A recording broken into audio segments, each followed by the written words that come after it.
साथियों, बीते दशक में हमने फियर ऑफ बिजनेस को ईज ऑफ डूइंग बिजनेस में बदला है। जीएसटी के कारण देश में जो सिंगल लार्ज मार्केट की व्यवस्था बनी है, उससे भी इंडस्ट्री को बहुत फायदा मिल रहा है। बीते दशक में इंफ्रास्ट्रक्चर में भी अभूतपूर्व विकास हुआ है। इससे देश में लॉजिस्टिक कॉस्ट घट रही है, एफिशिएंसी बढ़ रही है। हमने सैकड़ों कंप्लायंसेस खत्म किए और अब जन विश्वास 2.0 से और भी कंप्लायंसेस को कम कर रहे हैं। समाज में, और ये मेरा कन्विक्शन है, सरकार का दखल और कम हो, इसके लिए सरकार एक डीरेगुलेशन कमीशन भी बनाने जा रही है।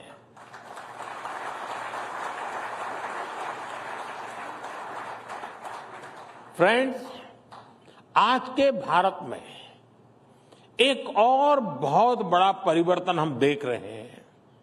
ये परिवर्तन फ्यूचर की तैयारी से जुड़ा है। जब दुनिया में पहली औद्योगिक क्रांति शुरू हुई तो भारत में गुलामी की जकड़न मजबूत होती जा रही थी। दूसरी औद्योगिक क्रांति के दौरान जहां दुनिया में नए नए इन्वेंशंस, नई फैक्ट्रियां लग रही थी, तब भारत में लोकल इंडस्ट्री को नष्ट किया जा रहा था। भारत से रॉ मटेरियल बाहर ले जाया जा रहा था। आजादी के बाद भी स्थितियां ज्यादा नहीं बदली। जब दुनिया कंप्यूटर क्रांति की तरफ बढ़ रही थी,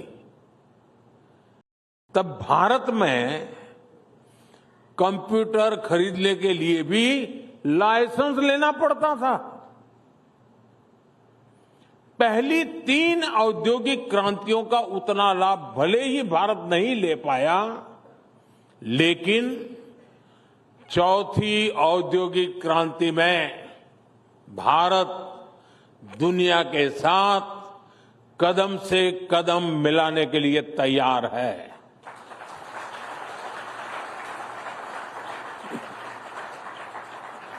साथियों, विकसित भारत की यात्रा में हमारी सरकार प्राइवेट सेक्टर को बहुत अहम सहभागी मानती है।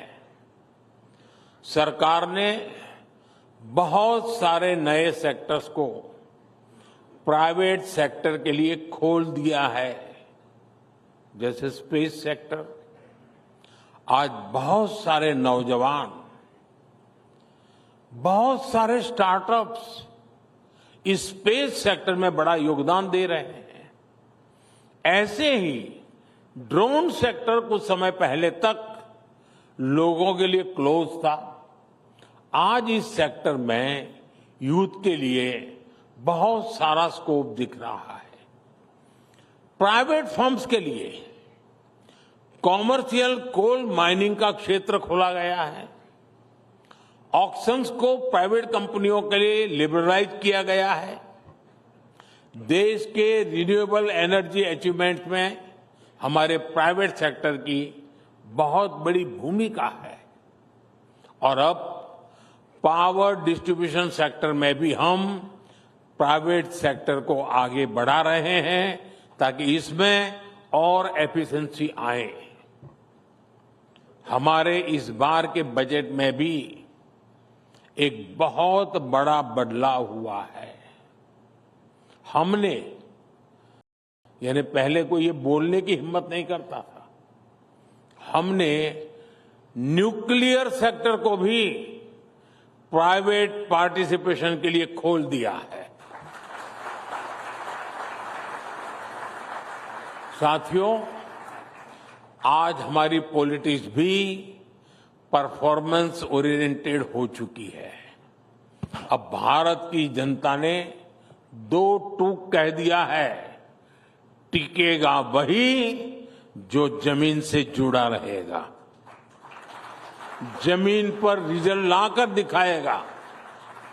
सरकार को लोगों की समस्याओं के प्रति संवेदनशील होना बहुत जरूरी है, उसकी पहली आवश्यकता है।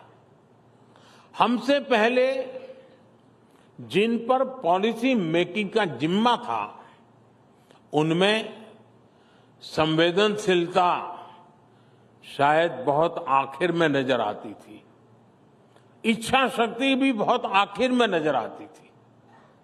हमारी सरकार ने संवेदनशीलता के साथ लोगों की समस्याओं को समझा, जोश और जुनून के साथ उन्हें सुलझाने के लिए जरूरी कदम उठाए।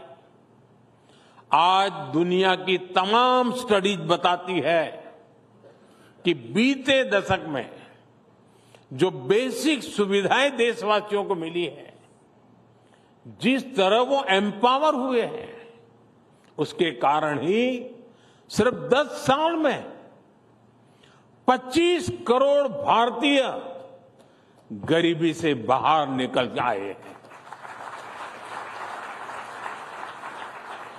इतना बड़ा वर्ग न्यू मिडिल क्लास का हिस्सा बन गया। ये न्यू मिडिल क्लास अब अपनी पहला 2 व्हीलर, अपनी पहली कार, अपना पहला घर खरीदने के सपने देख रहा है। मिडिल क्लास को सपोर्ट करने के लिए इस वर्ष के बजट में भी हमने जीरो टैक्स की सीमा को 7 लाख से बढ़ाकर 12 लाख किया है।